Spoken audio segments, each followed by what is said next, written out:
Well, hi again, everybody, and welcome to another episode of 100 Yards of Football. This is the NFL wrap-up show. You just saw a Monday night thriller where the Falcons end up winning at home against the Bills Mafia. The crowd was amazing there. They really traveled well. 24-14 is the final there. We have a second Monday night game. It's 17-16 where the Commanders and the Bears are playing. We'll go into those in just a second. Along with us, Joey Clinkscales, Brian LeBel. I'm Harper LeBel. Thank you for being a part of the show here, everybody. Joey, last week the Falcons had a bye, chance to rest up a little bit. There were three other teams that had byes. We'll go over that in just a moment, but a lot of action took place yesterday, and there's one thing in particular that I know you're hot and feverish about, and that's the Miami Dolphins and what happened with the players-only meeting. Just to give a real brief background, you as a general manager are well aware that those are closed-door meetings. There's no coaches. There's no family at all. There's no staff or administrators. It's really a players' meeting to talk and discuss things. They usually can last anywhere from 15 to 20 minutes to over an hour. But the coaches don't like that particularly. They are losing time to coach. But what in particular do you like or dislike about those meetings before we go into the specifics about what happened in Miami? Well, I think those meetings are really helpful from the standpoint of the players know who can play, who's playing hard, who's not playing hard.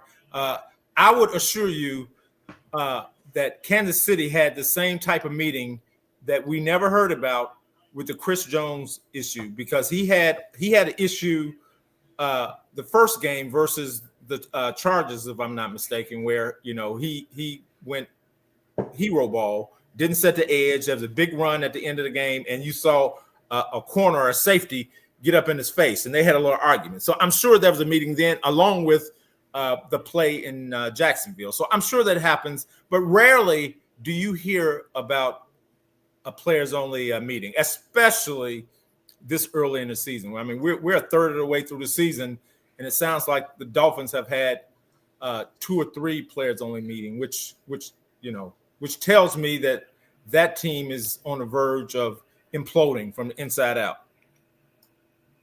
Have you ever heard, Joey, of a players-only meeting when you're 4-1 or 3-0?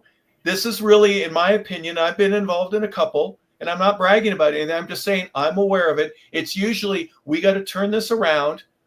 It's not going well right now, and we need to be accountable for each other. If there's anything that we need to vent or say or unleash just amongst ourselves, that's the time to do it. But you rarely, if ever, hear about anything like that happening when you're in a winning streak, when things are going really good. This Correct. Is a usually doom and gloom type meeting where guys need to get a hold of each other in order to do the best they can to turn the ship around. Am I correct there? Absolutely, 100% correct. All right. Now tell us a little bit about what happened in Miami. Give us a little bit of an overview.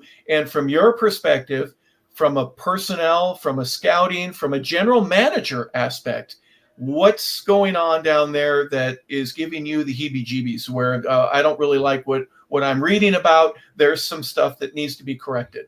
This is, in my opinion, very disturbing, especially for your quarterback to come on a podium and relate to the media and the rest of the world that he's had called a players-only meeting, and some of the players have showed up late, maybe not even shown up. That tells me a few things. First of all, that Tua is not respected by his teammates. Okay, and I'll go into that shortly. But Tua took that. I'm sorry to interrupt. By all, or maybe a couple of the teammates. Well, I think a couple of the teammates for sure, because either they were late or didn't show up. But the fact that this is not the only players-only meeting that they've had. This is at least the second one that I'm aware of, and maybe they've had a third one, okay? So, which tells you that there are internal issues with leadership, starting from the head coach on down to the quarterback, and maybe even ownership. But here are my thoughts, and this really bothers me from the standpoint. I mean, I was at my workout today and I couldn't focus. I had a great workout walking. I got my 5 miles in, but my whole focus was on this topic. Okay. When just because you have a C on your chest does not make you a leader. You can't be grandfathered into leadership, which is what I think Tua has done. And he took the opportunity to throw his teammates and coaching staff under the bus. I saw an article today where the head coach said that those comments were misguided. And my comment to that was, you think. Okay. A, just because you have a C on your chest does not make you a leader. I mean, he came off as a finger pointer. You know, he's a guy that has 5 fingers and no thumbs. Okay. He did not take any accountability for himself. All he said was, you know, I called a team only meeting. Some of the guys didn't show up.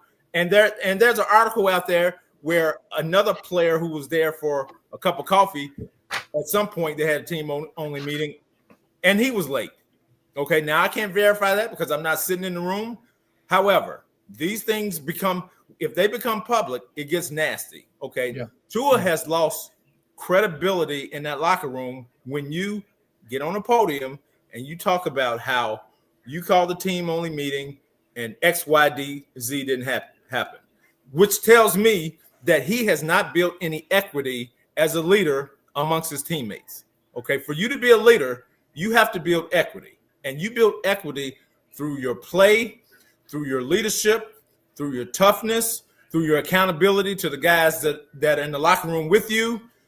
All those things build equity as a leader. And it tells me that he hasn't built any equity as a leader when all this comes out. Now, that being said, when you're a leader, okay, and you get up there and do what he did, okay, how do you think that makes you look for the rest of the team? Do you think now they're going to follow you?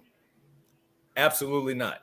Okay, that thing is imploding in Miami. Okay. Real quick before we go to Brian, Joey, answer one more thing, and I agree with you with the C on the chest.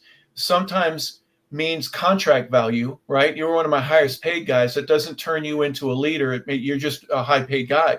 I've seen it happen on numerous occasions.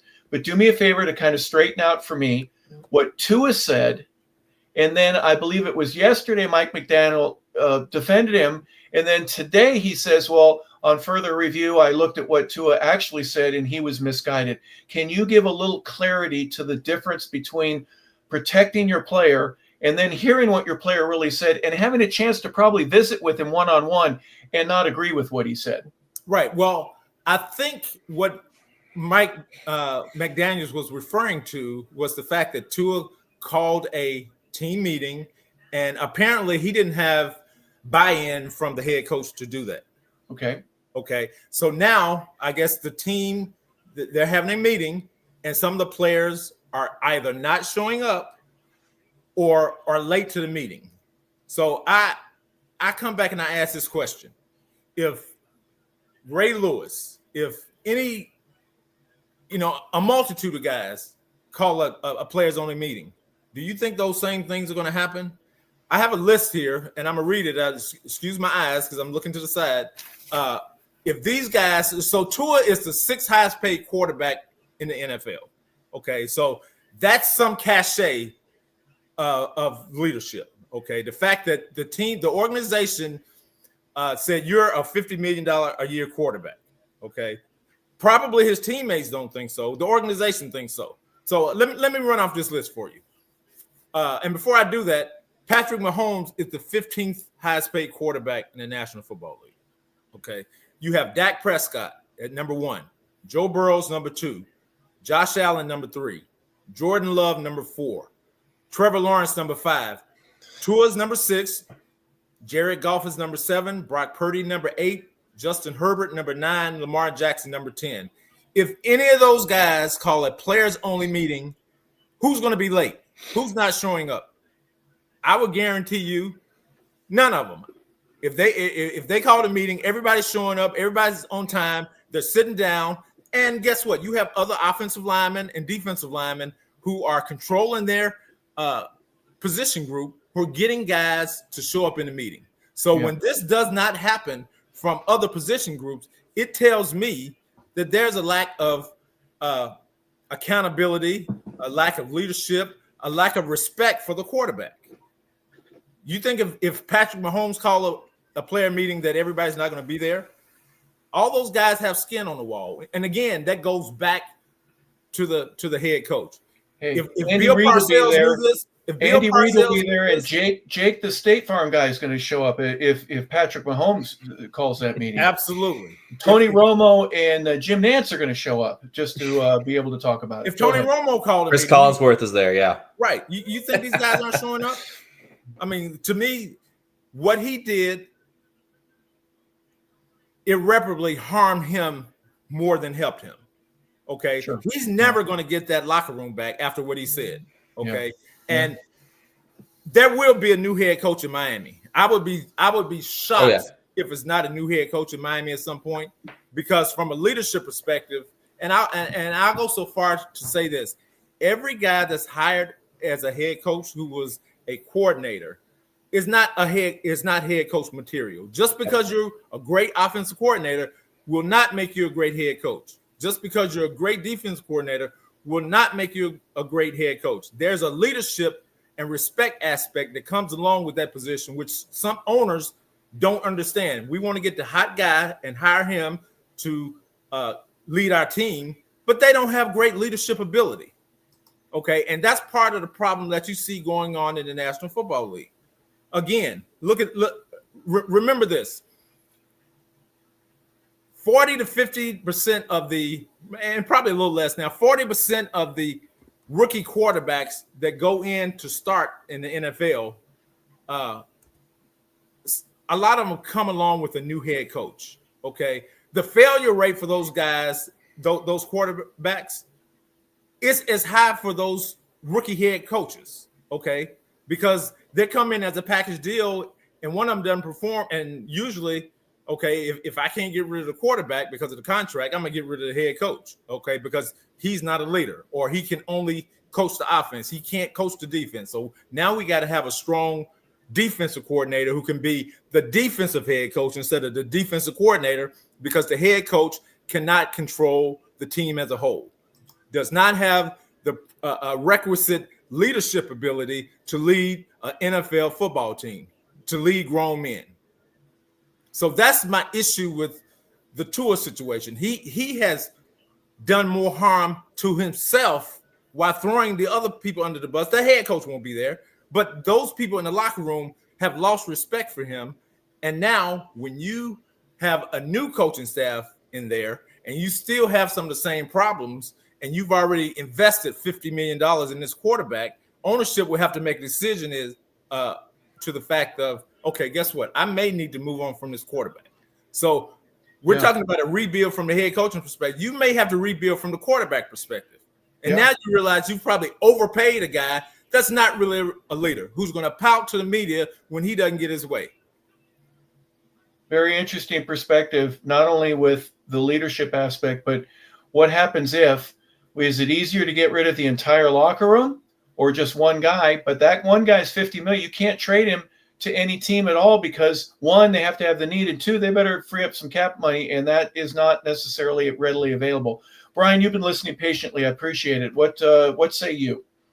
The fact that Joey went into the context of not all these coordinators are great head coaches, and I use, for example, the Patriots, right? When they were winning and the dynasty's rolling and Belichick's just churning out assistant after assistant, and then you see Matt Patricia go to Detroit, can't do it, right? Great coordinator, but he can't be the head coach of a team. Same with Josh McDaniels. Vic Fangio, who's a phenomenal DC, Super Bowl winning DC from last year, wasn't a good head coach, was terrible, in fact. Matt Eberflus. Yeah. Charlie Weiss. Yeah. Sometimes that's just how it is. Now, I will say this, McDaniels, I think, is a little over his head, because when things were going good, we weren't having any of these conversations. The Dolphins were rolling. The offense was great. Tyreek Hill was healthy. You had a lot of stuff that was fantastic, right? It was a great time to be a Miami Dolphin fan.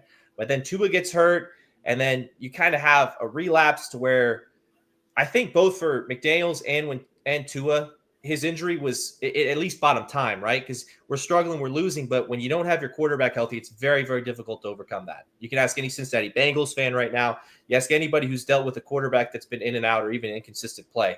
But I think at a certain point, now the Dolphins do owe Tua $52 million next year. I'm not sure if it's all guaranteed, but I think Tua is in a position where he knows the writing's on the wall. He knows McDaniels is out the door, but I think he's trying to salvage his job too, which I think is just as bad. But I think that's kind of the play here and kind of the mindset is, hey, if the blame is shifted on these other guys and on the coaching staff, then I'm safe, right? And that's something that I think Tua was trying to do initially.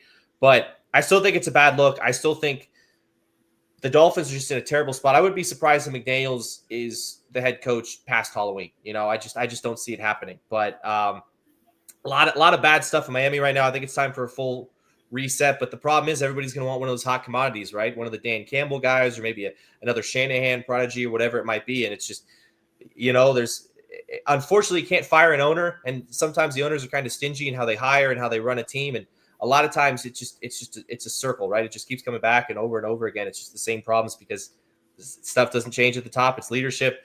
And I will say this, Joey, Tua didn't really exhibit a whole heck of a lot of it this weekend. Right. And it's hard to find. Everybody wants to find the next McVay, Shanahan. Yeah. But those guys have been football lifers. Okay. Yes. When you have a young team, you need a head, and everybody wants a hot coordinator. Again, that's great. That's great. Okay. And more of them have failed than been successful. Okay. You better get you somebody that's got some skins on the wall, that's won some games, that has leadership ability, that knows how to deal with losing along with winning, because you're going to lose a lot of games with a young quarterback. Especially early Peyton on. Manning threw 28 interceptions his first year. Okay. Now he went on to be a Hall of Famer and one of the greatest quarterbacks ever. Okay. But those things happen. It's inevitable that you're going to have bumps in the road. But your quarterback can't throw everybody under the bus. So now, if you decide to get rid of Tua, what's his trade value? You're going to go. You're going to try to move him. Guess what? He's going to go into a new locker room, and everybody's seen this happening. Who's going to trust him when stuff go wrong, that he's not going to point fingers? Yeah. Okay. This is a grown man's league. Okay. You might be able to do that in college, and I'm sure he didn't do that under Nick Saban, but you might be able to do that in college, but you can't do that in pro football. You cannot throw grown men and head coaches and coordinators and ownership under the bus and expect to go to another team and it's smooth sailing because you're the quarterback. Yeah. Under a Saban coach team, though, you're never going to have a players only meeting, though, right? Absolutely. Like we mentioned earlier, like Andy Reid. Like I don't think there's ever going to be an Andy Reid team where he had Terrell Owens under control, right? And if you're doing that, I mean, like, look, it's Kyle Shanahan. Tomlin. You're not going to. He had Antonio Brown under control. He had Le'Veon Bell under control. I mean, so you have to have leadership at the top. Absolutely. Yeah. You have to have leadership at the top, and the Dolphins are void of leadership on every level of the onion that you pull back. Yeah. Yep. Yeah. Well, I say that you look at like what happened with O'Connell in Minnesota. If you have good leadership, it really doesn't matter the quarterback. You can throw Carson Wentz in there or Sam Darnold, whoever you want. If you got good leadership, you're good. If your players are willing to run through a wall for you and they entrust you and they're willing to do everything, and there's trust in the locker room and guys buy into the quarterback, it doesn't matter who the quarterback is. If the coach look at what Dan Campbell was doing when they didn't win a game for the first 3 months of the season, then you see him almost in tears. They're like, yes, and then it starts rolling, And I don't see that in Miami. I just don't see it. So I think it's a full reset. And I think, honestly, before this weekend, I was in a position where I thought Tua, because he's been pretty good. Completion percentage was there. He had a lot of turnovers. It was sloppy, but, they're down a couple guys. And, they got Darren Waller as their best receiver right now, and he's 2 weeks removed from, being a retired Rapper. So, it's just – it is what it is. But after this, I don't know if you trust with him going forward. I know the whole coaching staff's got to go, but even now, if you're Miami, it's just – wake me up when it's time for the draft. Yeah. All right. Well, we're going to take control of the show again. We've talked about Tua in Miami and everything for about 20 minutes. So we're going to get to the NFL action, and we're going to start by going into last week. We know that the Falcons had a bye along with Green Bay, Minnesota. Now, Minnesota has a bye this week along with Houston. And we're going to go into the games that just took place. Let's start with the Falcons and the Bills. Great crowd in Atlanta, especially if you're a member of the Bills Mafia. 14-7 at the end of the first quarter, Joey. The Bills just struggled. I won't say that Josh Allen had a bad night. He was 15 for 26, 180 yards, 2 touchdowns, 2 interceptions. He was sacked 4 times, but I think the pressure got to him a little bit, and especially from a Falcon defense who we haven't heard a whole lot of in the past. are starting to make their name known a little bit more, made it very frustrating. They had a few defensive holding penalties, but give me your impression here. 24-14 win for the Falcons after coming off a bye, winning at home on Monday night. Well, I think the bye week was big for them. So they were able to study Buffalo. They were able to see how the Patriots beat Buffalo last week and do some of the similar things. And Josh has kind of come back to earth. And what I mean by that is, he didn't play a phenomenal game last week versus the Patriots, and it kind of carried over this week. They came out hot. They scored on their first series. They went down the field. But you know what? Atlanta came out with a sense of purpose. They came out, they played, and, to say Bijan Robinson is a special player would be an understatement. But that being said, the quarterback Penix played really well. I mean, he was accurate early. He found guys open in that zone. The Bills have injuries in that secondary. And Penix took advantage of that. And the Bills weren't a great tackling team either. And that showed up a lot, especially early in the game. Well, one thing the Bills did, they rushed pretty well. They had 134 yards. But, Brian, that is hardly anything compared to the 32 rushes, 210 yards, and 2 touchdowns the Falcons got. At least in the first 2 quarters, the Falcons really established themselves as we're going to be able to run against you. They kind of struggled a little bit with the second half. They only scored a total of 3 points, but Buffalo only got 7. They weren't able to close the gap to anything closer than 7 points. Give us your impression here about what happened here in Atlanta. Well, realistically, if Drake London doesn't get stopped a yard short right before halftime, this is a blowout. This game isn't even close. I think James Cook was a little banged up in the second half too, because they were subbing him in and out a lot more than they usually do on some big downs as well, inside the red zone and on third down. But Buffalo's real banged up, like Joey said. They ruled Dalton Kincaid got ruled out. Dawson Knox played. He got ruled out an hour and a half before kickoff. That's kind of tough to. That's tough to deal with, right? He's probably your second best receiver. I know he's a tight end, but he's probably your second best receiver. So when Josh Allen loses his second best target on the road for a team that's had 15 days to get ready for you, that's difficult to overcome because you're preparing, to have him, just in case. But Falcons pass rush was good. The defense was great. They did a lot of bending, but not breaking, right? They got after Josh Allen. I think they made him uncomfortable a lot. Jeff Ulbrich said, hey, listen, we're going to put you in a lot of positions where you're going to have to make a perfect throw, right? If you want to beat us. And Josh Allen's only human. Obviously, he made a couple of mistakes, but Falcons played like a team coming off of a 15-day break, right? If you got 15 days to get ready for a team, you should know them better than they know themselves. They looked like it tonight. Bijan, as of right now, I would say my MVP is Baker Mayfield, but I think Bijan Robinson is probably my offensive player of the year. He's been fantastic. A huge run really separated the two teams early in the first half, and the Falcons never looked back. Yeah, very interesting perspective in terms of where the Falcons were just 3 weeks ago after a dismal performance in Carolina, and now they're 3-2 and just keeping pace, or at least trying to do so, against Tampa. The other Monday night game, and there were 2 tonight, is still going on right now. Chicago is in Washington. They're trailing 24-22 right now. There's about 7.5 minutes left to go in this game. Brian, I'll start with you here.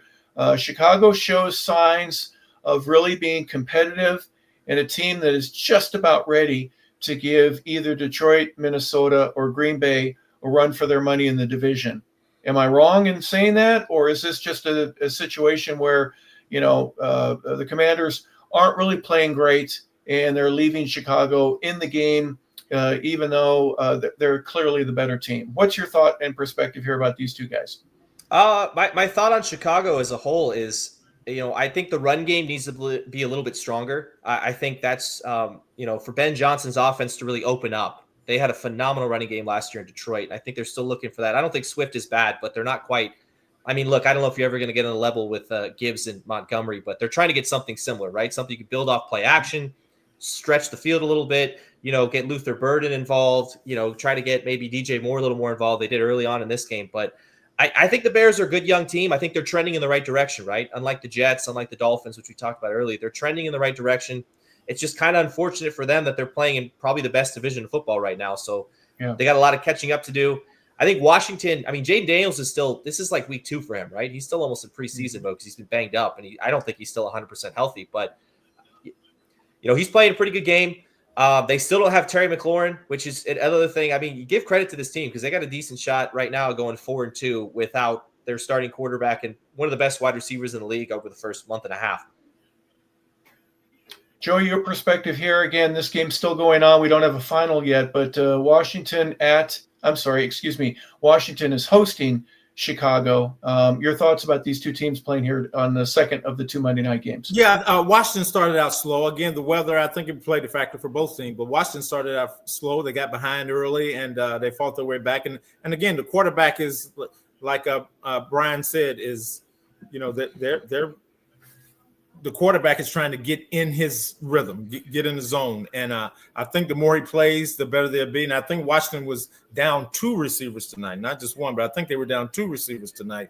But they're a tough football team. That head coach, they play a lot like his personality, and they're fighting. And again, I think they're the second best team in the division, and who knows how it's going to shape up. Where we're going to talk about Philly, who's on a 2-game losing streak, and guess what? Who knows what may happen by the time this thing is over? I mean, well, yeah, you just said it. Let's go into the Thursday night game. Here we go. Philadelphia ends up going to New York. Eagles 4-2 now. Giants 2-4. Give us your perspective here. We'll start with you, Joey. Giants seem to play really well in the Meadowlands. Well, I think the move with the new quarterback was the right move to make. Scatterboo runs hard. He's a tough kid, and I think they've brought a lot of energy to that team. I think he's giving those guys hope. And they've always had I shouldn't say always, but they have a pretty good defensive line. Okay, they play up and down sometimes. They play down versus New Orleans. They played up versus the Eagles. They're kind of a team that kind of plays to the level of competition. But I think New York, they're going to surprise people. Philly, on the other hand, I wouldn't be surprised if we didn't hear about a players-only meeting there. I think they have a little bit of a Super Bowl hangover, to be honest with you. And I don't think the secondary is great. But offensively, they've had so many injuries on the offensive line. Hurts has played. He's played okay. He hadn't been spectacular. He's been okay. They still have not found real continuity in the passing game. They haven't really gotten Saquon on track. And some of that, I'm not going to blame it on Saquon. I'm going to blame it more on the offensive line. They've had so many injuries on the offensive line. They've had, I think his name is Dickerson, in and out of the lineup. I mean, the left tackle has been injured, Lane. So I just don't think, from an injury standpoint, they're struggling. Defensively, they're struggling, especially in the secondary. So, they have some catching up to do to be even close to the team they were last year. But that being said, I want to give the credit to the Giants here. I don't want to take it all away and blame it on the what the Eagles aren't doing. The Giants are playing with a lot of energy and passion, the things they did not show earlier in the season. Yeah, Brian, sometimes you get a couple of rookies in Jackson Dart and Cam Scatterboo, and they don't know any better. They just play hard. And, yeah, they had a rough go when they were in New Orleans last week, but they turned it around and they go against the division leaders.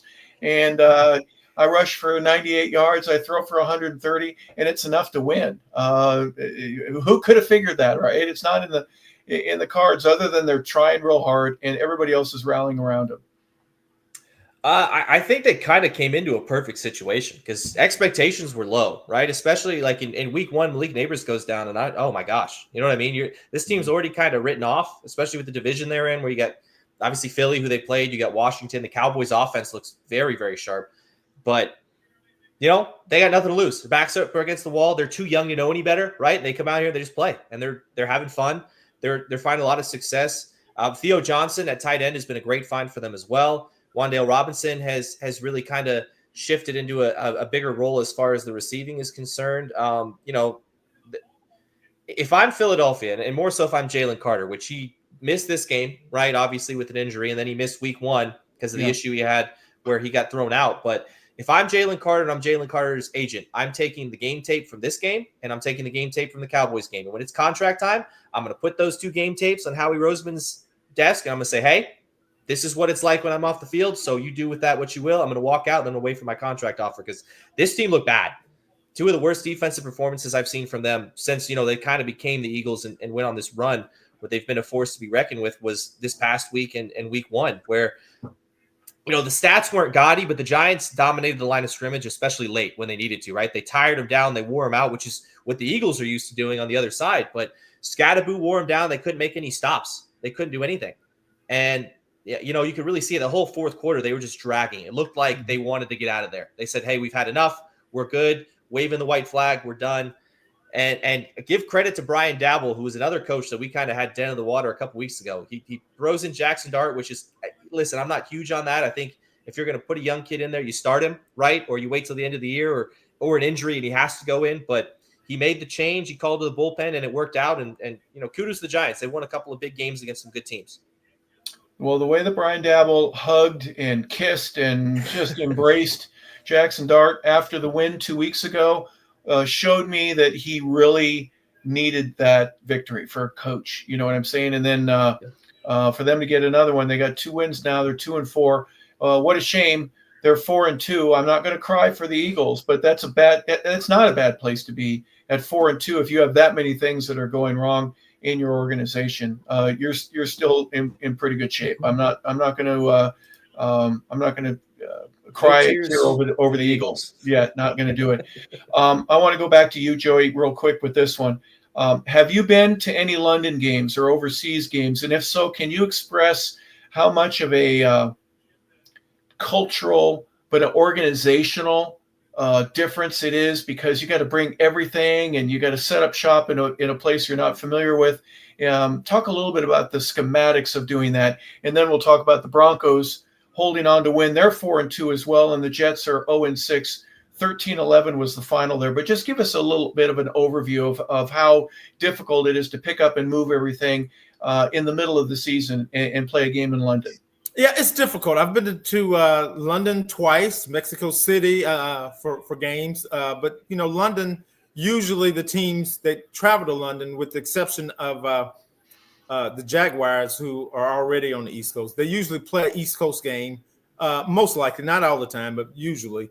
They play an East Coast game the week before, and then they just travel from the East Coast game right over to London. Okay, so usually they have a week over. Some Miami or Jacksonville will usually come over on like a Wednesday or so. So they'll go back to their place and do whatever, and then they'll fly over. But yeah, it's hard to do that. I mean, you have a time change that you have to get acclimated to. You have food. You have practice facility. You have all these things you have to get accustomed to, and then play a meaningful game on Sunday, which is you're accustomed to it. So it's a regular time for them, but for us in the States, it's an early morning game. They've been over a week, so they've gotten accustomed to the time change. But it's difficult.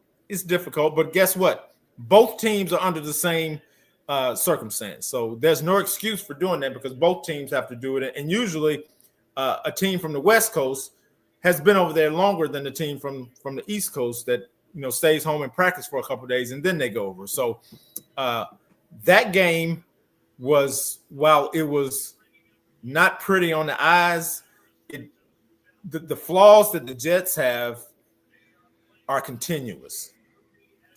Offensively is, they have major issues. I mean, they allowed the quarterback was sacked 9 times. Okay, which tells you that either he's not getting the ball out quick enough, the offensive line is horrible, or both. Okay, and then they have a time management issue. You have a receiver barking at the head coach, who's a brand new head coach. So they have a lot of internal strife going on as well. Maybe not as bad as the Dolphins, but they aren't far behind. And again, they're 0-6. Maybe not as bad, or maybe worse. Because at least the Dolphins have won. Brian, I'm just going to give you a real quick number. Justin Fields was 9 for 17 for 45 yards. 2.6 yards per attempt. No touchdowns, no interceptions. They rushed for 92 yards. That's okay, I guess. But, boy, he struggled really. But for 45 yards in an NFL game from an NFL quarterback, There's much more going on that we don't know about. But real quick, the game itself, Denver didn't play very well. They look pretty sluggish. No. They're scoring 25, 30 points a ball game. Bo Nix was, 19 for 30, had 174 yards, a touchdown. He was only sacked one time. Give me your perspective here on this London game and the snooze fest that it turned out to be from a scoring perspective. Well, everyone wants to dog the Jets, which I think they deserve it, right? Obviously, it's pretty bad in New York right now, but credit to the Broncos defense, because they did exactly what they were supposed to do, right? They got after Justin Fields. They kept Garrett Wilson in check, who's now hurt. He's going to be out a couple weeks, so it only gets worse for Jets fans. But, Bo Nix with this roster, which, look, I think they're good. I don't think they're nearly as talented as a lot of the top teams in the AFC and the rest of the league. So I think they're just shy of that team that you put in like an AFC championship or even a Super Bowl conversation. But Bo Nix and Sean Payton, they do enough to win week in and week out. It's consistent, and it's something that it's really hard not to notice it. But, Justin Fields, I mean, week one, the game they had against the Steelers, which are, again, they're a phenomenal defense in and of themselves, but it's night and day. It's really sloppy. There's no verticality to this passing game. I think it's both a lack of faith in Justin Fields and the offensive line, which if you're a play caller, that's a nightmare, right? If you can't trust your quarterback or your offensive line, they have no run game to boot. It's to the point where people are saying, hey, they're taking calls for I think it's either Breece Hall or Davis or both as far as moving their running backs around. Brian, real quick, let me interrupt you. That first game, I was so impressed with the Jets because they were competitive.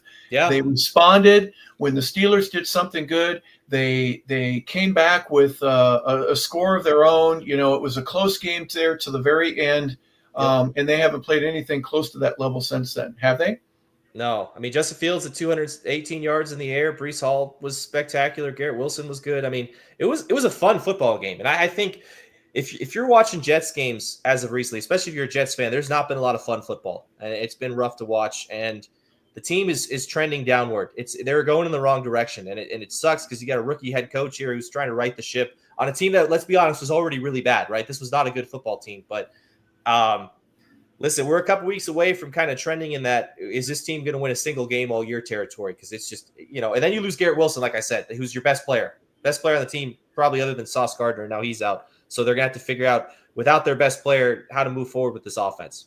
When you have a first-year head coach, a first-year offensive coordinator, and things go wrong, again, I go back to, it's okay to have a rookie head coach, but you need to have a lot more experience in your coaching staff. Okay, now the defense coordinator's been around a while, so he's got a little bit of experience there, and the defense hadn't played great. That was supposed to be where the Jets hung their hats this year, on defense, and the defense has been sporadic at best.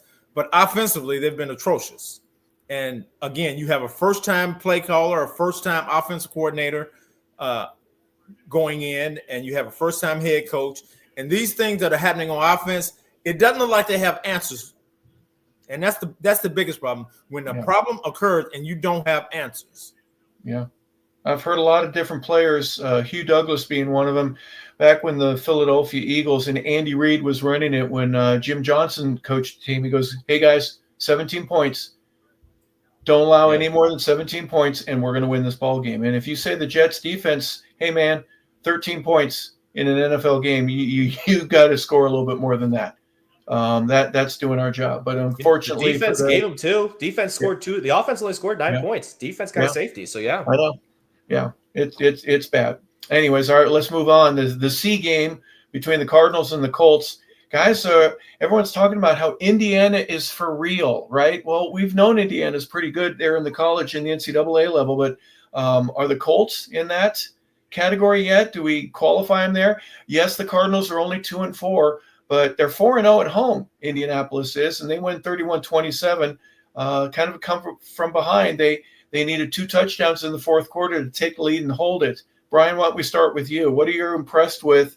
I will tell you this. The Colts had 150 yards on the ground, and Daniel Jones was nice and smooth, 22 out of 30, 212 yards, 2 touchdowns, 1 interception. He was only sacked once. Yeah, he had a rushing touchdown too. This team is really balanced, man, because Michael Pittman wasn't really involved this week, and they still scored 31 points. Josh Downs was great. Jonathan Taylor, who, listen, if it's not Bijan Robinson, one of those two guys has to win Offensive Player of the Year because they're both spectacular. Everything they're doing is just it's great. Some jaw dropping stuff. Their ability to get out in space. I think this goes to a lot of what we were saying with the Jets. The Colts can kind of do whatever they want because they can run the ball, right? And it gives Daniel Jones the freedom to play action, take some shots. They get a good offensive line. So, it's the culmination of all those things. And I think Daniel Jones probably goes, I think after the first game where he kind of saw what he had and they end up winning and whatever, he probably crying tears of joy in his car driving back home because he's like, man, this is phenomenal. I haven't had this in years, right? And then this is what the Giants were supposed to be able to run the ball and get it to your playmakers and run off play action, play defense. And, a lot of credit to what they're doing in Indianapolis right now. And then on the flip side of that, I feel bad for the Cardinals because they're right there. They could be 6-0 right now. They lost 31-27 this week. They lose a heartbreaker, the Titans 22-21 last week. They lose 23-20 at the gun to Seattle, and then 16-15 at the gun to the 49ers. They didn't have Kyler Murray. Marvin Harrison Jr. gets knocked out early with a concussion, I believe, and it's just they're right there. It's unfortunate for them because I think they're a very good team, but it's just, it is what it is. Credit to the Colts. They're a very good football team. We'll probably be seeing them playing in January. Yeah, Jacoby Brissett for the Arizona Cardinals played quarterback for him. Kyler Murray was out 27 of 44, 320 yards, leader in my opinion from in the entire league. 2 touchdowns, but it's not enough to do it, is it, Joey? No, and Jacoby Brissett played really well. Especially if coming in off the bench and knowing he was going to have to play this week. I'm sure he took all the first team reps this week, and he played really well.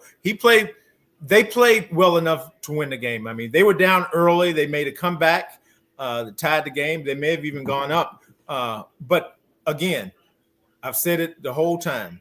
If you have a really good offensive line, you have a chance to win a lot of football games. The Colts have a really good offensive line. They can run the ball. Daniel Jones is a very efficient player. He hadn't made a ton of mistakes this year.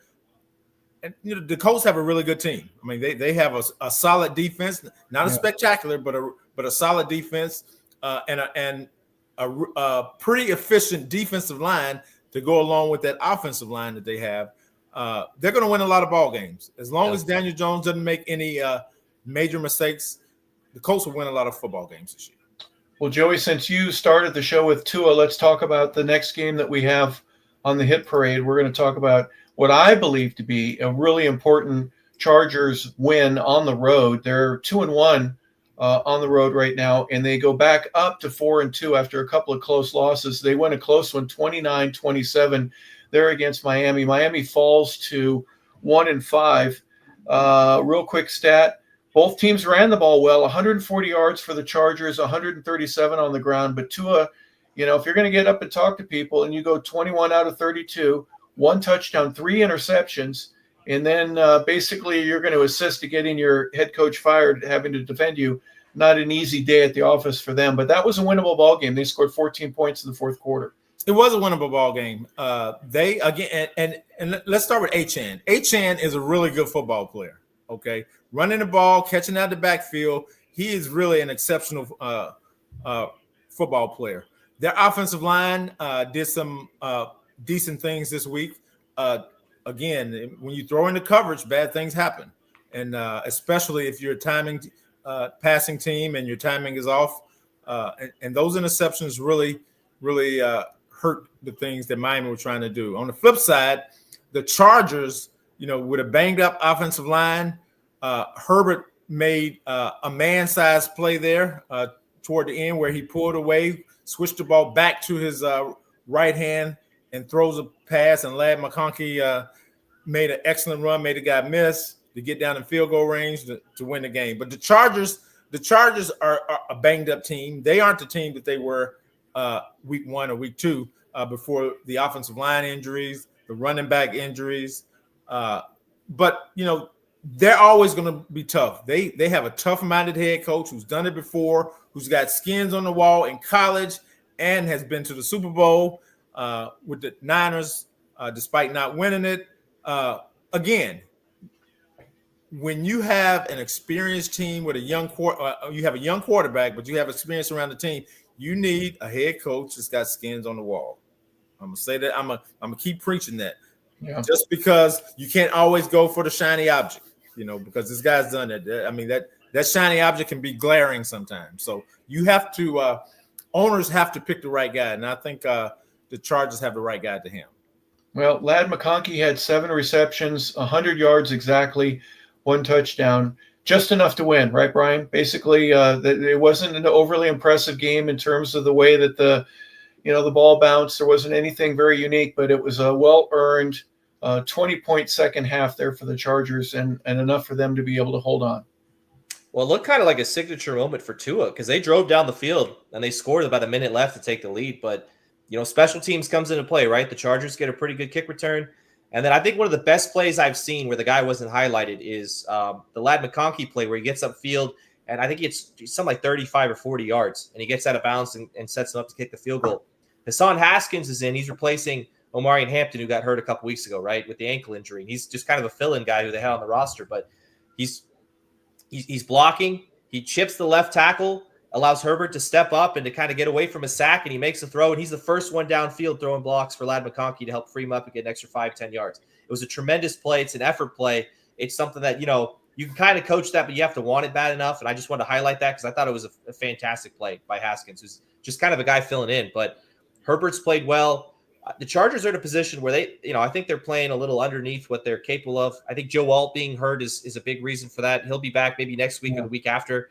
But it's a big win on the road. It's tough to be, an LA team and then have to go play an East Coast, 1:00 kick. That's very early for you. And, they find a way to get a win against the Dolphins, who we dogged on. I don't really need to say anything about them because we, I think we dogged on them enough at the beginning of the show. But, good for the Chargers, and they're right in the thick of things in the West.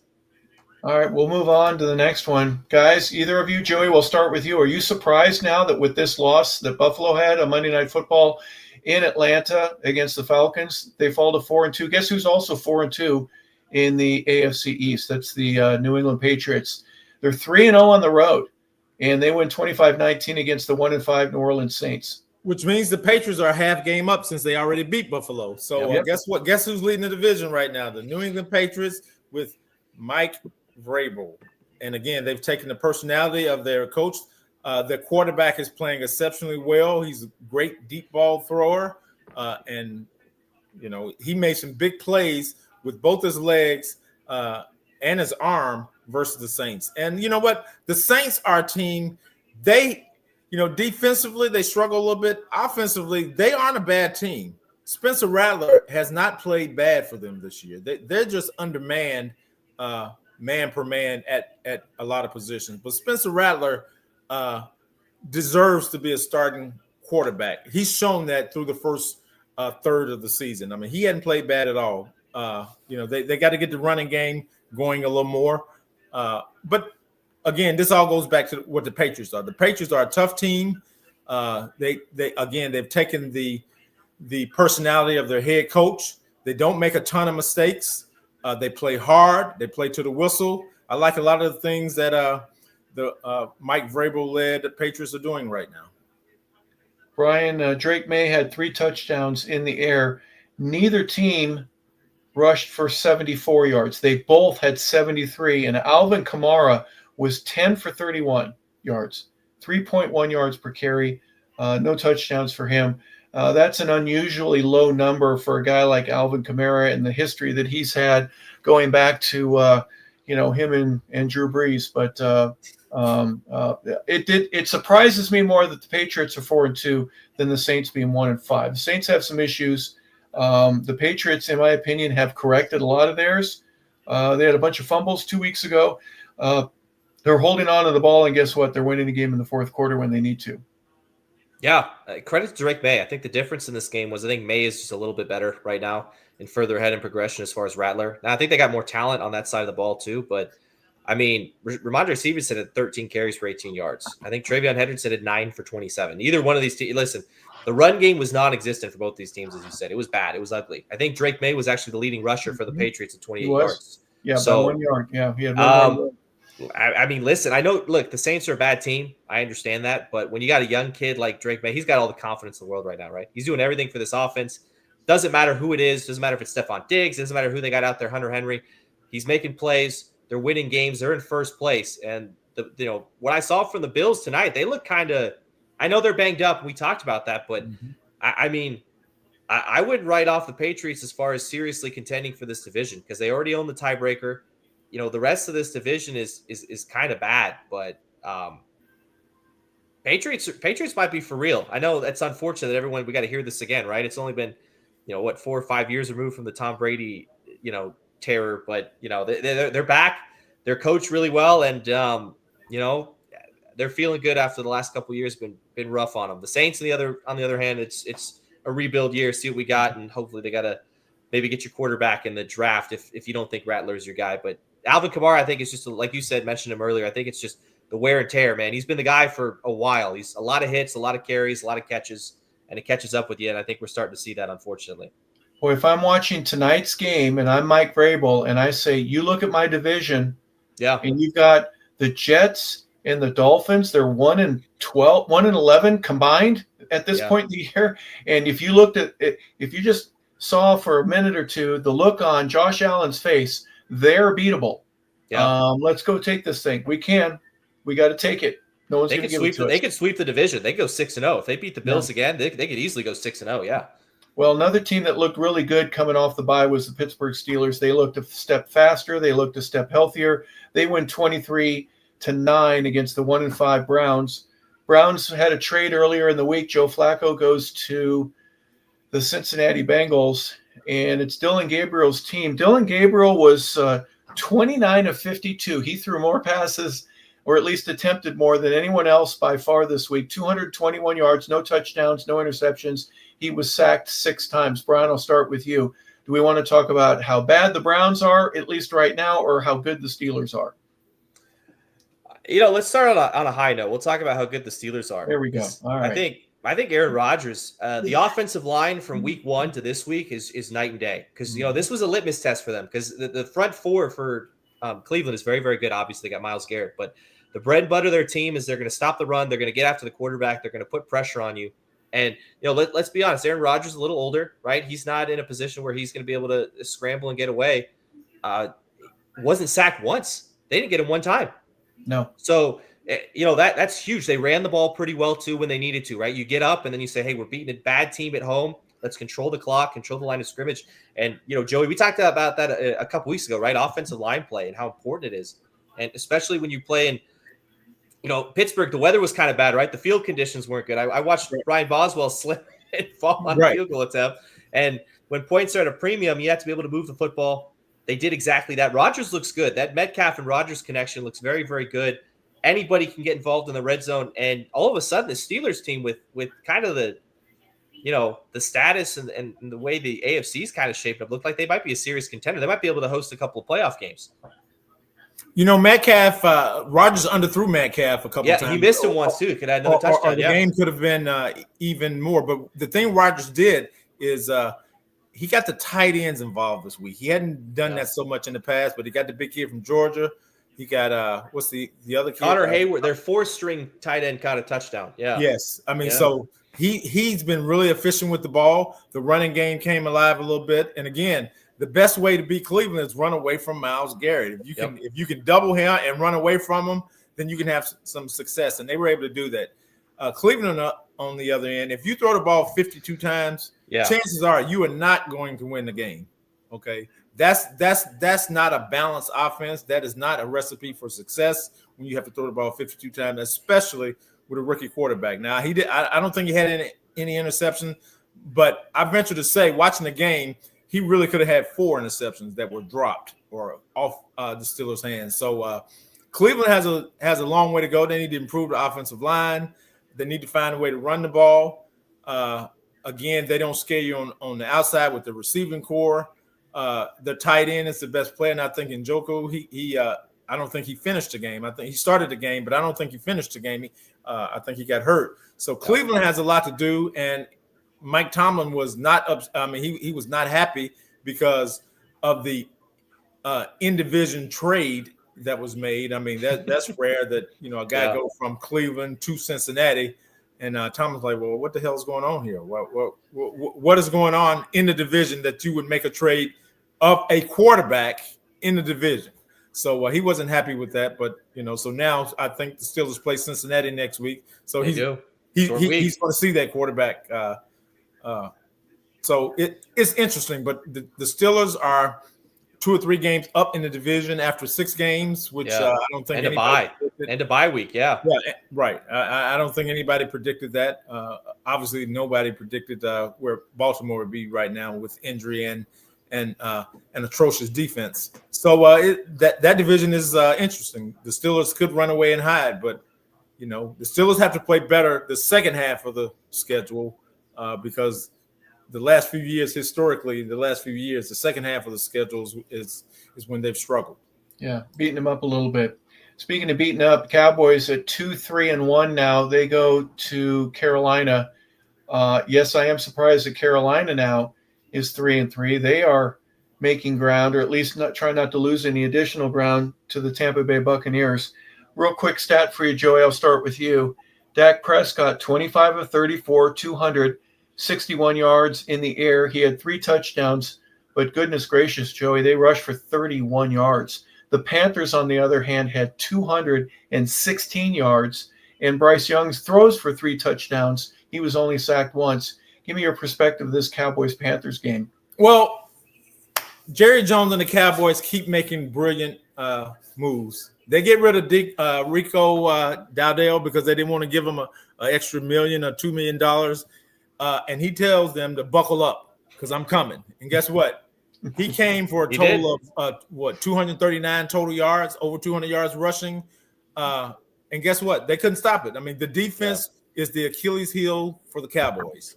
Dak is playing at a MVP type level. That receiver they traded Pickens is playing out of his mind. I mean, he looks like, athletically, I would venture to say he's better than the kid is out athletically. Now, emotionally, that's a whole different story. Sure. We everybody's great when you get in the ball, but when the adversity hit, that's when you find out what you have. And offensively, the Cowboys have not had much adversity, with the exception of not being able to run the ball. Defensively, they're atrocious. Some weeks it's worse than other weeks. But they've been atrocious defensively for the most part. So Jerry has made some moves there that leave you scratching your head. That's money related, which didn't have to happen.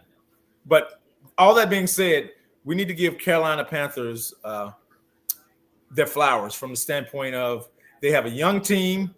The quarterback is progressing every week. They can run the ball. They play solid defense. They play some bend but don't break defense. They have a really good cornerback. They have 2 really good defensive linemen. And guess what? They're finding a way to win the game. They're a young team that's finding a way to win because they're tough and hungry.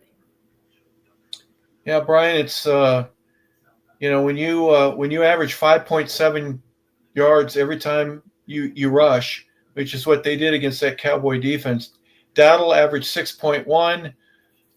Trevor Etienne had 5.7. Jimmy Horn had 1 carry for 11 yards, so he had 1. Even Bryce was in positive territory, but he had 3 touchdowns, 1 interception. Just a good win at home. They struggled in other places, but at home they're learning to win. They're 2-1 so far this year. Congratulations to the Panthers. They're getting better. Yeah, you got a feel for Dak Prescott, right? Because I think the only 2 guys at the quarterback position playing better than him right now are Baker Mayfield and Patrick Mahomes, who we're going to kind of go back and forth on which one of those guys is the MVP through the 1/3 mark of the season. But I mean, they got a ton of weapons on offense, and it kind of sucks for them because this offense it's built to play in January, right? They're very, very good. They didn't run the ball well today, but up until this point, Javonte Williams had been very, very good running the ball. Micah Parsons' deal, man, it just looms large because you're just in a position now where just kind of a difference maker, a guy who could get after the quarterback a little bit, make it to where, hey, they can't run the ball to the right side because I'm there, right? Maybe you make Rico Dowdle a little uncomfortable, but it's just there's not a whole lot of answers, other than you got to stop the other team at some point, right? Because the offense was flowing. Dak was nearly perfect. It is what it is. Kudos to the Panthers. They went up against the Dallas team that wasn't stopping anybody, and they knew that. They ran all over them. Made life on Bryce Young very, very nice early on, because when you can run the ball, then control the line of scrimmage, which that's a theme, right? We keep talking about it. They've done it, consecutive weeks now. They've done a pretty good job of controlling the line of scrimmage. But, it is what it is. If you're the Cowboys, the Panthers, it's a great win. I think they're in second place in the division right now, if I'm not mistaken, because they own the tiebreaker over the Falcons. So it's a place they haven't been in a while. It's good for them. The Cowboys kind of looking for answers on defense, though, man, going forward. Yeah. Panthers 3-3, Cowboys 2-3-1 after this one. Again, 27-30. Cowboys get 27, Panthers 30. Next game we're going to talk about. This is actually a pretty good game. Well, not if you're a Jaguar fan, but for the Seattle Seahawks to lose the way they did last week and come back and get one on the road in an early game for them, a long trip, if you will, to go to Florida.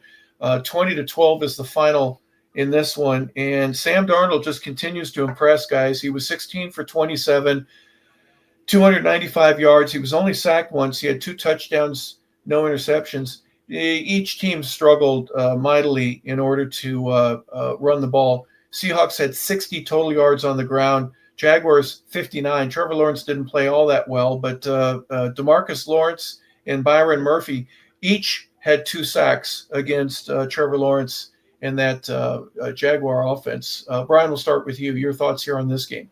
This Seahawks pass rush is for real, man. Their defense in this pass rush is really, really good. And they're coming off a tough loss to Tampa, but this is a team that, I mean, they're solid top to bottom. If Sam Darnold keeps playing the way he's playing, I think he completed over 60% of his passes again, or right near there. He had 2 touchdowns. Jackson Smith and Jigba is making a case for being the best wide receiver in the NFL right now. This kid just balls out week in and week. I think there was a graphic. I think every single one of Sam Darnold's first 90 yards, it all went to him. He's been spectacular. And listen, you call him 7-Eleven, right? He's always open. I think that's got to be the nickname for him. This guy is it's spectacular what he's able to do. His footwork and everything. It's so clean. And as long as you can rely on him, because the Seahawks running game hasn't been very consistent, but we can kind of push that to the side and ignore it because Darnold's playing well. The passing game is thriving and the defense is good enough to where they can mask that. And the Jaguars, which Trevor Lawrence didn't play a bad game, but 7 sacks is really hard to overcome. They were going backwards the whole day. Brian Thomas Jr. finally woke up, which is good for the Jaguars, right, going forward. But it's a tough game to lose at home because you're riding high after you beat Kansas City and you feel really, really good off of a short week. But, credit to the Seahawks. Good teams win these kind of games, and they did exactly that. They're a very good team. Jackson Smith and Jinga, 8 receptions, 162 yards, yeah, Joey, and a touchdown.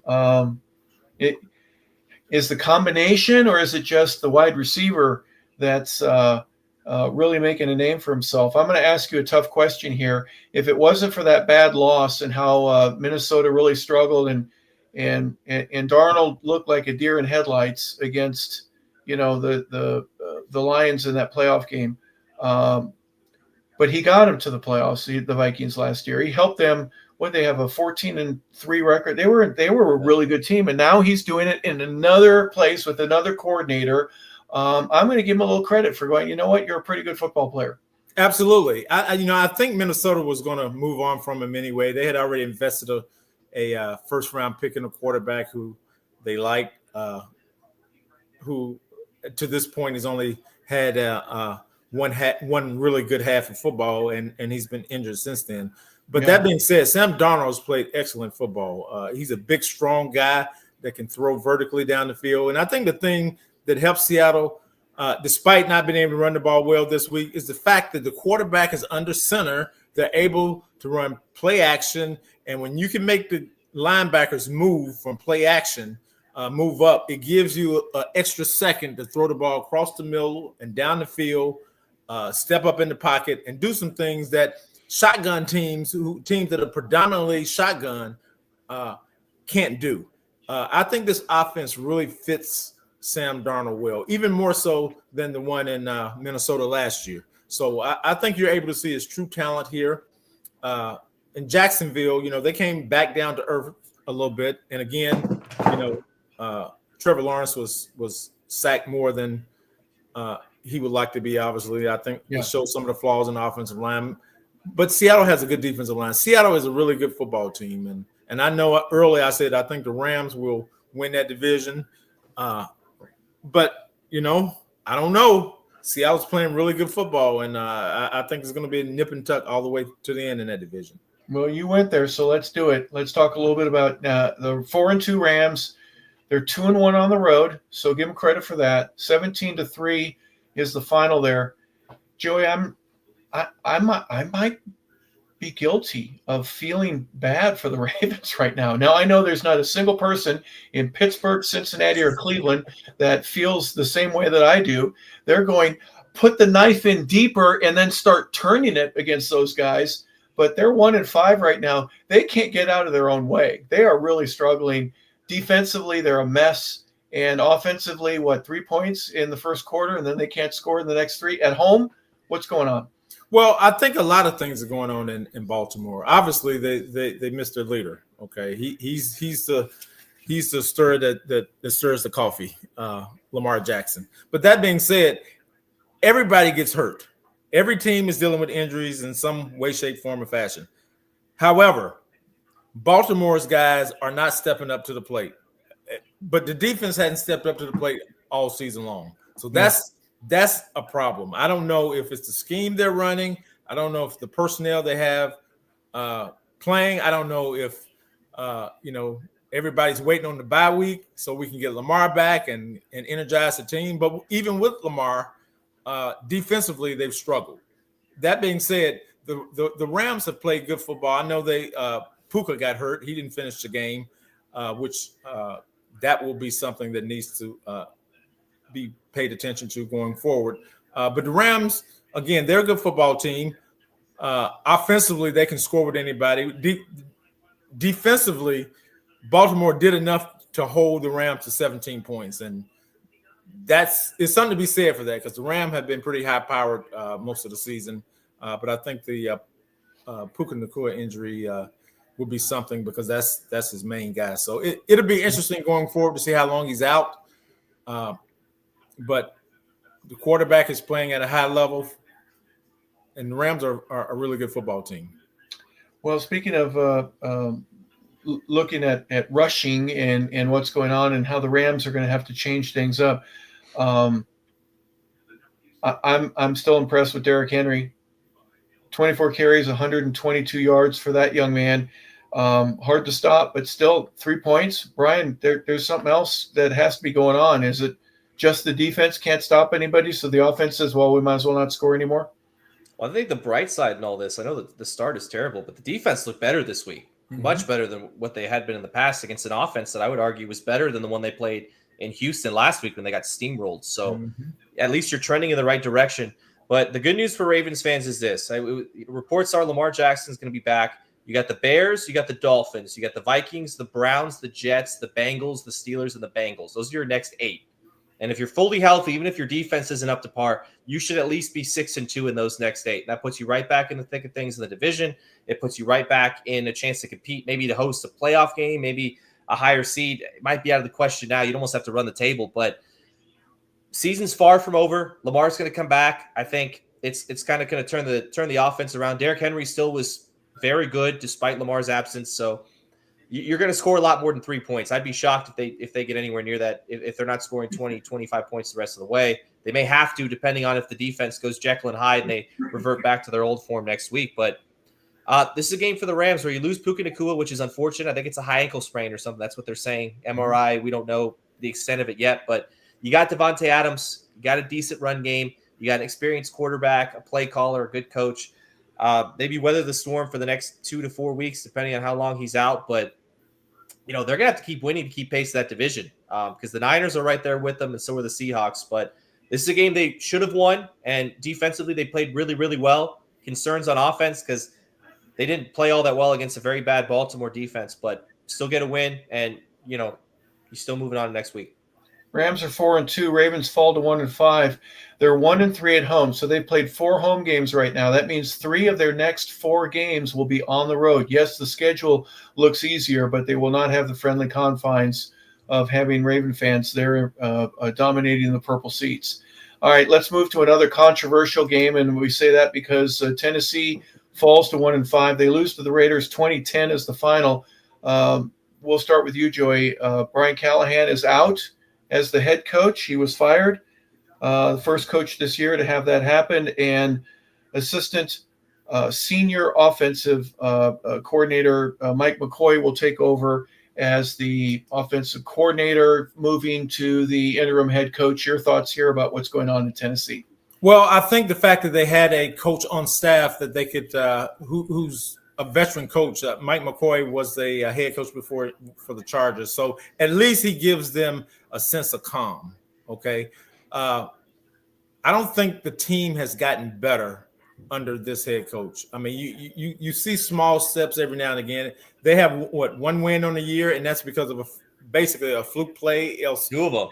Yeah. They would be in the same situation that the Jets are in. So I don't think anybody is surprised that the head coach was let go. You might be a little bit surprised at the timing, but you just didn't see week in and week out improvement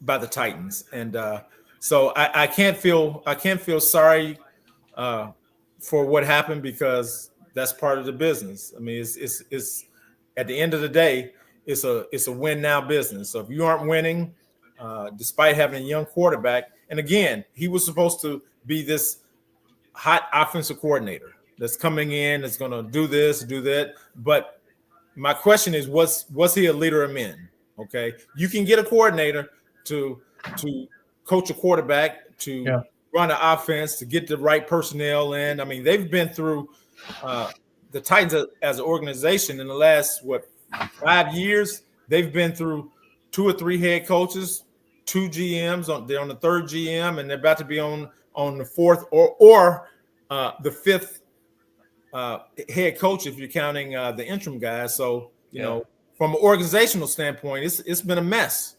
Yeah. Well, Brian, if Joey receives a phone call right in the next couple of seconds and he says Tennessee, and it's not a collect call, we'll know that the Titans are looking maybe to bring him to try to turn things around. Talk a little bit about the Raiders. Maybe not, it's just injuries or whatever. Pete Carroll's first year, they're struggling, but this was a big win for them. They needed this one badly.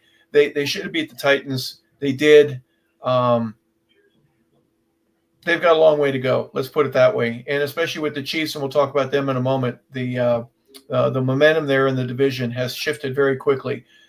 LA Chargers win. Kansas City's winning again. The Broncos win on the road. They had to keep pace.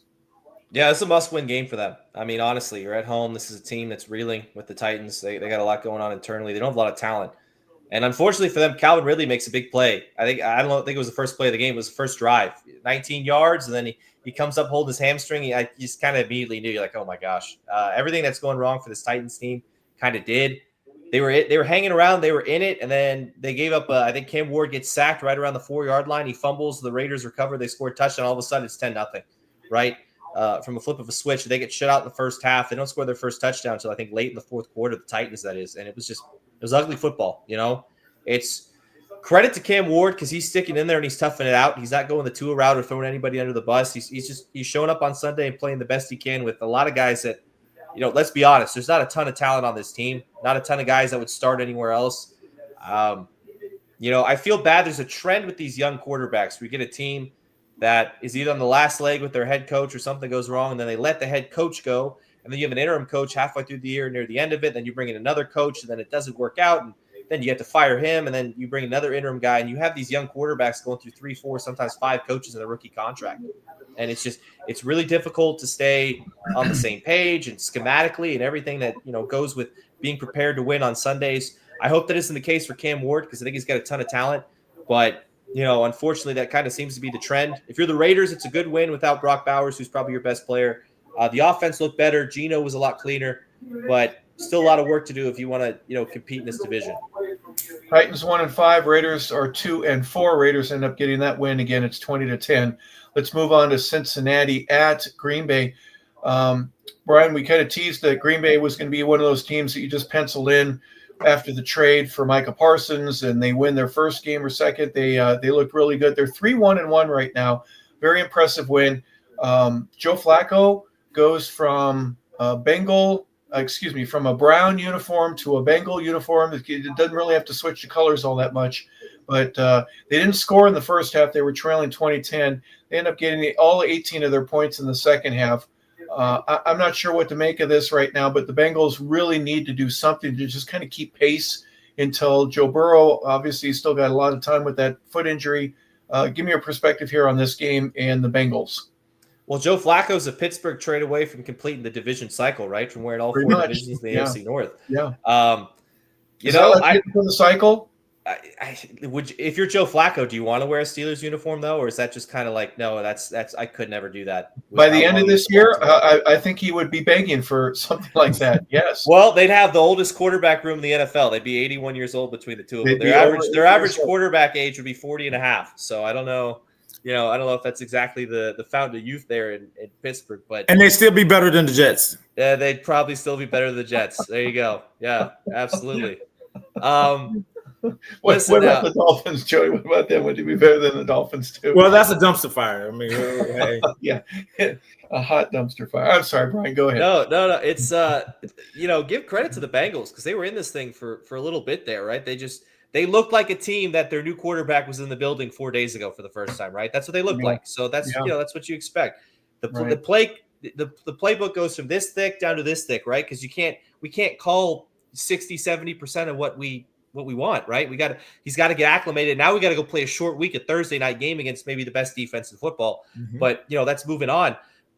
Packers did enough to win the game. I think they kind of, I don't want to say they're in a position where they kind of know how good they are, right? What the expectations are. And this was kind of a ho-hum. Hey, we're at home. We should beat this team handily. We got nothing really to worry about. I think maybe the Cincy defense, a lot of those guys are fighting for their jobs and for their lives too. Because, listen, we've been dogging them a lot also. Trey Hendrickson's played good football, but other than that, there's not really anybody on that defense that's been any sort of good. But they ran the ball well. Josh Jacobs is kind of forgotten running back in this league because you get a lot of star power, but he's nothing but consistent. The dude has been a rock star, especially since coming to Green Bay. But Jamar Chase played decently well. I'm sure he and T. Higgins are happy that the Joe Flacco trade happened because the offense looked better. Not good enough to win, but it did look a lot better going forward. I think the Packers are still a force to be reckoned with, at least in the NFC and at least for now. But Cincinnati, they're running out of time to find answers, especially if they lose. I think Thursday's a must win for them because if they can win that game against Pittsburgh, they kind of flip the script a little bit, right? Because then they're only a game behind the Steelers for first place, and the whole rest of the division is a mess. So you give yourself at least an opportunity to stay afloat another couple weeks until maybe you can hope that Burrow comes back. Well, Joey, the Packers at 3-1-1, they're 3-0 at home. They're kind of celebrating like they were beating up on the Little Sisters of the Poor there for a little while, but you couldn't ask for a worse situation if you're in Cincinnati. Like, look, our quarterback doesn't even, he doesn't even know what all the plays are. He may not, and he may have forgotten one or two of them between last night's meeting and where he is this morning. Give me your perspective here on. Let's start with Green Bay. Yeah, I think Green Bay is playing to the level of competition, which is kind of a little bit disappointing. You should play the game like it's a nameless, faceless opponent. Let your work that you do during the week come to a head on Sunday. You play hard. And Cincinnati was a team that you really should have laid the hammer down on. But Green Bay has played to the level of competition all year. They played great versus Detroit, and then after that, they've won football games kind of in the same manner that the Eagles have been winning, but they've been unimpressive in doing so. So hopefully they have the talent and ability to really play really good football, especially on offense. And Jordan Love has been good, but not spectacular at any point in time. The defense has been up and down at times, but they're a good football team. But again, they kind of played to the level of the opponent. Well, speaking of playing to the level of your opponent, I'm going to give credit for Tampa Bay doing a pretty good job of going against a 4-1 49er team and taking it to the woodshed, if you ask me. 30-19. Now, Fred Warner was injured, Joey. Yeah.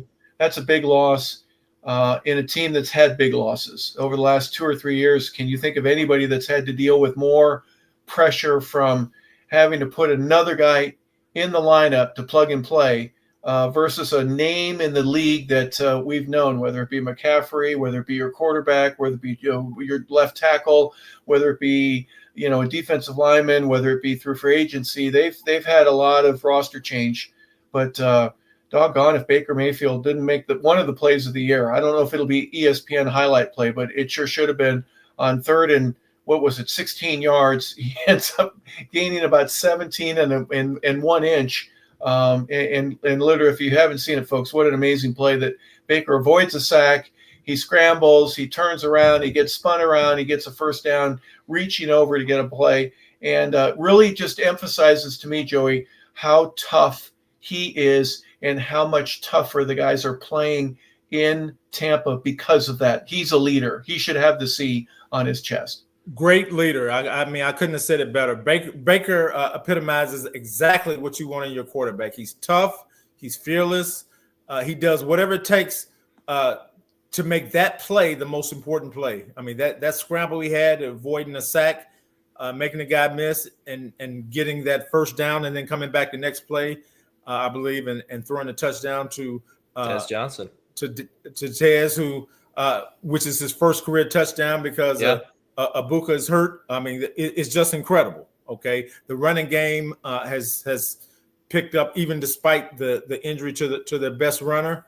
The 49ers on defense losing the linebacker he's probably their best leader to say the least. He's their best leader, but he's the heart and soul of that defense. So yeah, it's going to be interesting. They've dealt with so many injuries.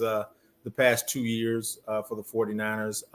But that's probably, with the exception of really losing McCaffrey, that's probably on par with losing McCaffrey, because I don't think Fred Warner is replaceable on their defense. So it's going to be interesting where they go. I know the tight end is supposed to be back in a week or so for the 49ers, which will help either Purdy or Mac Jones. But losing that linebacker, losing Fred is going to be a tough pill to swallow. And I'm going to ask you a follow-up with that because, and before I go to Brian, talk about the importance real quick, Joey, about a guy like Fred Warner, who knows what everybody on the defensive line is doing. He knows what each one of the linebackers next to him is supposed to be doing. He knows what the safeties are supposed to do before they do it, and he knows what the cornerbacks are doing. He could do all of their jobs for him because he knows where they're supposed to be, and he puts them in the position to make a play.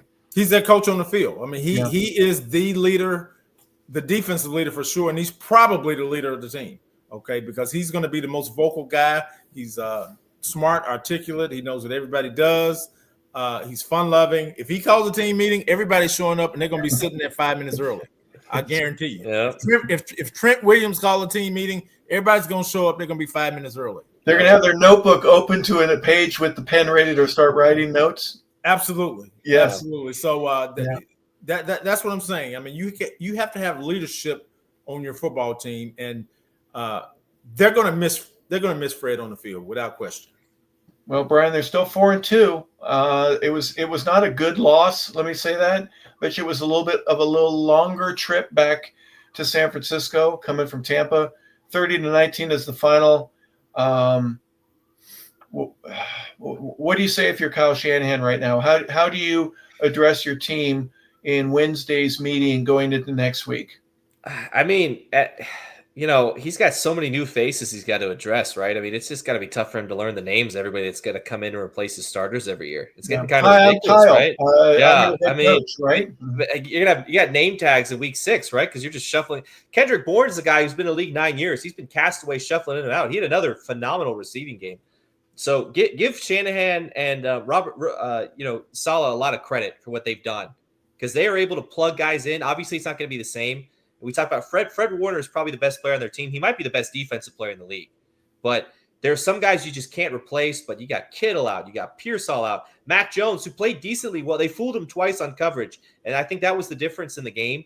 But other than that, he played a very clean game. I don't really want him dropping back 39 times, but you got to do what you got to do when you're playing from behind. He had 347 yards and two interceptions. The two picks were just he got fooled on coverage, and I think a lot of that is just reps. It's just if he had more reps in the preseason and early on, I think it'd be a little bit better. But they're down 2 receivers. You're down your tight end. You're down your defensive end. You're starting. I think they had a cornerback out. They got now Fred Warner's out. It's I think at a certain point, and it seems to be the case with this team every single year, the dam just breaks, right? You can patch this crack, you can patch this hole, and it just gets to a certain point where you can't do it anymore. And you're not playing with, maybe 60% of the guys you started with week one when you first kicked off. And it's very, very tough to overcome. But on the flip side of that, the Buccaneers, Baker Mayfield's throwing to wide receiver 5, 6, and 7, and he's still making plays.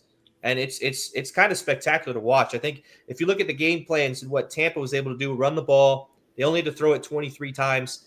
Baker was fantastic. I think that's more what San Francisco wanted to do, play from ahead, as opposed to have to play catch up the whole game. But man, watching Baker Mayfield play football is a lot of fun right now. And he's fired up, not just for him, but for his teammates, for the defense, for special teams, everything. You look on the sidelines, he's engaged. He's happy for the guys around him. He's happy for the organization. And I think he epitomizes, like Joey said, what a leader is, right? He's been a leader for them. And, unfortunately, I think San Francisco is one of the best teams in the league. It's just I don't know how many of those guys on the roster that I think is one of the best in the league is going to be there come, January. Well, Dan Campbell's had to deal with it the last couple of years, is calling Foot Locker, calling the mechanic down the street, just calling anybody, hey, do you got any football players that are in your building right now? We could sure use them here in our lineup. Asking the kid in the drive-thru that ran the food out a little quick to notice, hey, you want to come play DB for us? You got really good feet, kid. Yeah, hey, listen, you can do that. I'll pay you $650,000 a year for a league minimum if you're a rookie.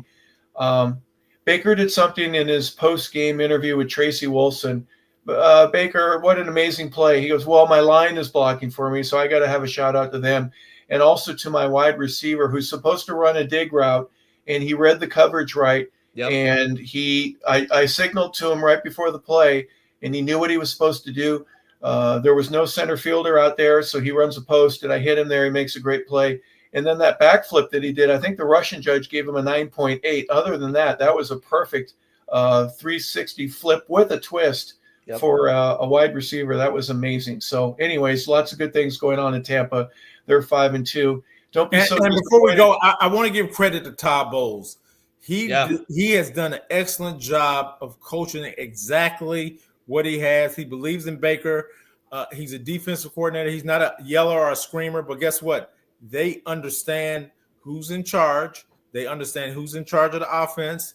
And Baker is the perfect quarterback for that team led by Todd Bowles. Yep. Well, I think Todd Bowles has Limburger cheese inside of his jacket because he always looks like he's smelling something he doesn't want to smell. But you know what? The team responds to him. You're right. He doesn't have to say a whole heck of a lot. He does that on Wednesday, Thursday, and Friday, right? And then on Sunday, he doesn't need to say anything. Go play, guys.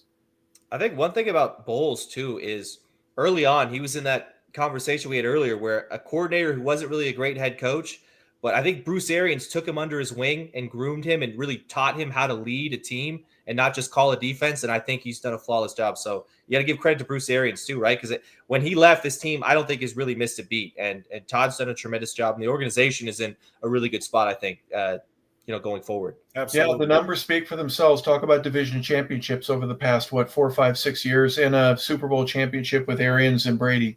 Yep. So very interesting how that's working out for them. And it's nice to have a quarterback that can win you a ball game, especially a close one. So good things going on there in Tampa.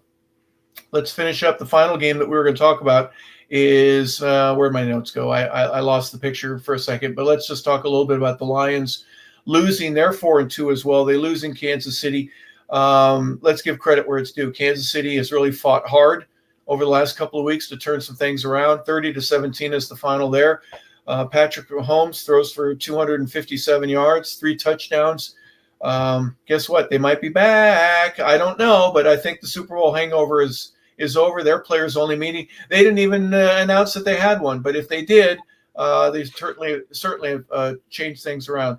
I want to start with you, Brian, because I know that there's a couple of things about this game, Joey. I know you want to at least mention a little bit, but was this a Lions loss or Chiefs win for Brian? Which one more for you? I think it was a Chiefs win because, top to bottom, the offense was very, very clean, very, very crisp. Everyone was involved. Kelsey was involved. Juju Smith-Schuster, who we're going to talk about in a little bit. I mean, Joey is. And then Xavier Worthy's making plays. The run game was good enough to win. Patrick Mahomes is still kind of carrying that rushing attack, which I kind of would like to see that shift a little bit more. You know what I mean? Because because you got Brashard Hunt, you got Isaiah Pacheco, you got Kareem Hunt. You kind of have a three-headed monster. They just can't really figure out where to plug and play right now, these different guys, but it's working. Chris Jones was a guy we were kind of dogging on a couple weeks ago, or on Monday night, correct? Like last week we were on the show. We just said, hey, what was he doing on that last play of the game? He was a force to be reckoned with. Detroit couldn't really get the ball rolling as far as the rushing attack, which you could kind of tell that's their bread and butter. Right? That's what they want to do. And when you stifle that, you force Jared Goff to drop back a bunch of times. That's not how they want to win. They can, but Chiefs look good. They're weathering the storm. I want to say they're right there in that division. Rashee Rice is back this week now, and I think this offense is going to take another step forward. And the crazy part is all those other receivers and everyone else in this passing game already look really, really good. And when you add him to the mix, it's just going to be a different wrinkle. It's just something else that Patrick can beat you with. No rushing attack yet. Like I said, they're hopefully Rashee Rice kind of going more vertical and taking the top off the defense a little bit fixes that. Listen, if you're Detroit, I don't feel bad about the loss. I think right now Kansas City is better than you. It's a tough place to go play on the road there in prime time, and they were in it for a little bit. They kind of lost it. They couldn't keep up in the end, but I think they're going to bounce back. I think they're still a very good team. Detroit was missing 4 of their top 5 defensive backs in the game. Yeah. Too. Right. Yeah. Well, and offensively, they didn't shine well. They had 98 yards rushing. Jared Goff had 203 yards, 2 touchdowns, no interceptions. He was only sacked once, but just kind of a lackluster offensive game there where you expect a lot more out of the Lions. Yeah, there are some things going on there in Detroit, but there is also one other thing. You want to talk a little bit about the Brian Branch situation? Sure. Brian Branch obviously emotionally lost it at the end of the game, but this is not his first incident in losing it in games. And what I mean by that is his emotional intelligence is low. And I hate to say that about a player, but you're talking about a guy since 2024 has incurred over $100,000 in fines. He's incurred almost $35,000 in fine in the 2025 season, not including the 1-game suspension that happened today, along with a loss of a game check. So he's got some things internally that he's got to fix. He would have been better after the game, not making a statement, pulling a saying, my name is Marshawn Lynch, and I'm only here so I don't get fined. But I'll get fined. And not saying anything, because the excuse he gave that he was blocked in the back and blocked low are some of the same things he's been fined for doing to other players. So you can't say that that's why I took a swing at a guy on one hand and say, well, because he blocked me low, he chopped my legs, and then you do the same thing and you get fined for it. Okay, so again, he has to grow up, okay, as a football player, as an individual, because that swing he did not only cost his pocket, he cost his team. Now, next week, his team is going to go in with another defensive back down. Okay, so now 5 of their top 6 guys will be absent because he took a swing at somebody because he was an emotional midget at the end of the game. So those things players have to understand. When you do things like that, not only are you hurting your own pocket, you're hurting the team. Okay, and that was a selfish act. Okay, team is we.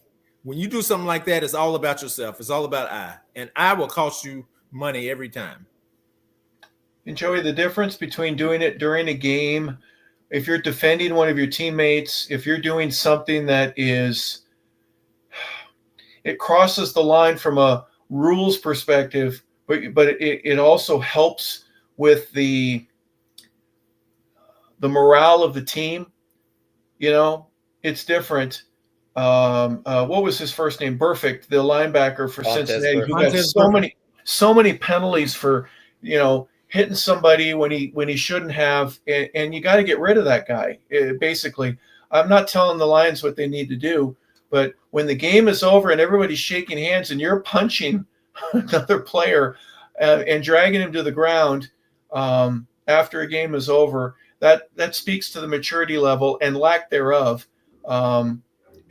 You just go in the locker room and go yell at somebody, go punch a locker, do whatever you need to. Take a $500 fine for having to repair a locker rather than putting your team in jeopardy the way you are and your own financial situation. I just think you're right. And part of the problem is that game was a nationally televised game. The league office in the preseason, they have preached sportsmanship. Okay.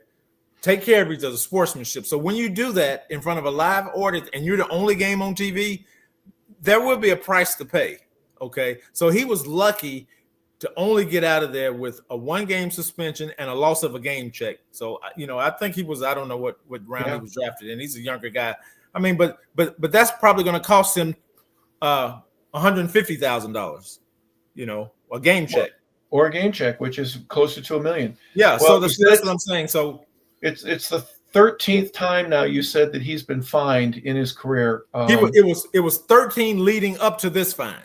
Okay, so this is the 14th at least that we know of. Yeah. Yes, that's correct. So he and Commissioner Tagliabue or Gene Washington, they probably know each other pretty well by now. Yeah. They can have each other over for Thanksgiving or Christmas.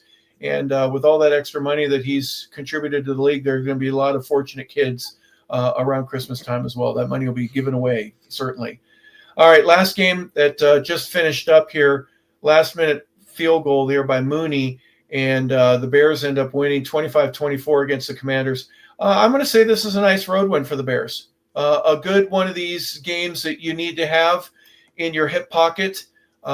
They've lost over the past couple of years, so many close ones. Now they get a win. They're 3-2 right now. They're 2-1 on the road. Commanders fall to 3-3. Real quick, guys, just give me a perspective. We'll start with you, Joey, here on this one as it ends up. Well, I think it's the continued maturation of the quarterback in Chicago, Caleb Williams. Again, we were on the call, so I didn't really see it, but I'm sure that was the continued growth. You have a new head coach who's an offensive coordinator, and you have continued growth there. The defense did enough to obviously stop Washington late to help secure the victory. And Washington is still trying to build some continuity because the quarterback has missed so much time. The top two receivers, one of the top two receivers were out, but they had two receivers in total that missed this game. So I think Chicago needed to win more than Washington needed to win. Yeah. Let me look at the numbers here real quick. Jaden Daniels, 19 for 26, 211 yards, 3 touchdowns, 1 interception. He was sacked 3 times. Redskins rush for 124 yards, 211 reception yards on 19, the 3 touchdowns. Not a bad day. Right. Chicago, Caleb Williams, Brian, 17 for 29, 252 yards for him, 1 touchdown, no interceptions. He was sacked 3 times. And the Bears rushed for 145 yards, average 5.4. And they got close enough there at the very end. They got 9 points in the fourth quarter. Washington only got 7, and 25-24 is the final. DeAndre Swift was huge in the second half of this game. We were talking about it when it first started. I said, hey, they need to run the ball if they want to win. And he had 40 yards on that last drive to set him up with the field goal. Washington couldn't stop him. He had a 55-yard touchdown as well that kind of broke the game open for Chicago offensively a little bit. This was a game where the weather was kind of nasty, so you weren't really sure if, sending your field goal unit out there to win the game was maybe in your best interest. But Bears get it done. They get a nice win on the road. And, like we said, this is a confidence builder, right? They're moving in the right direction. They're winning games. A young head coach, you feel it's kind of the opposite of what you're seeing with the Jets right now. It's, two sides of the same coin, just going to different directions. But Bears look good. I think, obviously, I'm not sure the playoffs are in their, in their sights as of yet, but I think they can compete in this division at least this year and contend with the, the big dogs that are above them right now. And then Washington, this is a tough loss to take, but Philadelphia loses as well. Cowboys lose as well. So you don't lose any ground in the division, fortunately for them. And then, moving forward, just hoping to get healthy and get everybody back. Well, there you have it, everybody. That seems to be the last of the ball games. There are 2 Monday night games also next week, so we'll go after the first one is over, and by the time we're finished with the show, that second one, we'll do it kind of like what we did here this week. But we thank you for tuning in, everybody. We appreciate you being a part of the show. 100 Yards of Football. Here, this is the NFL wrap-up show with Joey Clinkscales and Brian LeBel. It's been a pleasure being able to talk about some of the games. We began the show talking a little bit about some of the politics and things that are going on in the game, especially from a what happens inside the locker room. Joey, thank you again for bringing your insight and looking at some things that even while you're going on your walk, you go, I need to talk about this. So I'm certainly grateful that you did that. And obviously all the games themselves, the stats, the highlights, we went over all of those. So thank you for being a part of the show, everybody. Again, for Joey Clinkscales, Brian LeBel, this has been the NFL Wrap-Up. We hope you have a fantastic rest of your day.